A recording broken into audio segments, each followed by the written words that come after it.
শিক্ষার্থী তোমাদের সরকারিতে স্বাগতম। হ্যাঁ বন্ধু, তোমরা দেখে শুনছো যে রাজ্য জুড়ে এবার তোমাদের সরাসরি স্কুলে বিরাট কর্মী নিয়োগ চালু হয়ে গেছে। রাজ্য জুড়ে সরাসরি স্কুলে যে বিরাট কর্মী নিয়োগ চালু হয়ে গেছে, তাতে তোমাদের বয়সযোগ্যতা থেকে লাগছে কোন অফিসিয়াল লিস্টের আবেদন করছে তা পুঙ্খানুপুঙ্খানুভাবে তুলে ধরবে ছোটো ভিডিওটির মাধ্যমে।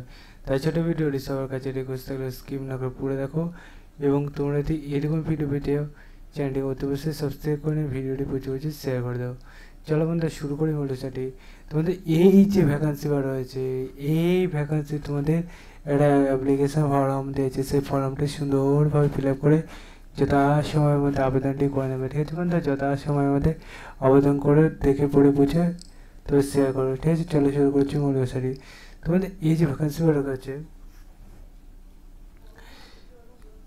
এটা দেখতে পাচ্ছ বন্ধু, তোমাদের এখানে একটা অ্যাপ্লিকেশন ফর্ম দিয়েছে, সেটার মধ্যে তোমাদের যথাসময়ের মধ্যে জমা দিতে বলেছে। ঠিক আছে, তোমাদের ইন্টারভিউর মধ্যে সরাসরি নিয়োগ চলবে। এখানে দেখতে হচ্ছে অপরে সব কিছু ডিটেলসে বলে যাচ্ছে। 21/4/2025 তোমাদের ইন্টারভিউ হচ্ছে সকালে 10টার দিকে। ঠিক আছে বন্ধু, তোমাদের 65 বছরের মধ্যে বয়স হয়ে থাকলে আবেদন করতে হবে। অনার্স বা গ্র্যাজুয়েট তোমাদের যে কোনো পোস্টে হয়ে থাকলে হবে। তোমাদের বিভিন্ন পোস্টে বার হয়েছে, সেই পোস্টগুলো দেখে নেবে। একটি করে ভ্যাকান্সি আছে, ইংলিশ, লাইফ সায়েন্স এগুলো করে বলে দিয়েছে। বন্ধু বিভিন্ন স্কুলে নিয়োগ চলছে, সেটা দেখবে এবং তোমরা আবেদন করবে। আবেদনটি করতে গেলে ডাইরেক্ট বলে শেষ হচ্ছে মুর্শিদাবাদ gov.in। তবে মুর্শিদাবাদে অফিসিয়াল এসে প্রথমে সেখানে ক্লিক করিয়ে নোটিশ বোর্ড অপশানে ক্লিক করে রিকমেন্ড অপশানে ক্লিক করে তোমরা নিচে স্ক্রল ডাউন করে 3 নম্বর পিডিএফ ডাউনলোড করে ভিডিওটি শেয়ার করে লাইক করে কমেন্ট করে। চলো বন্ধু, নেক্সট ভিডিও দেখা করবে। জয় হিন্দ, জয় ভারত।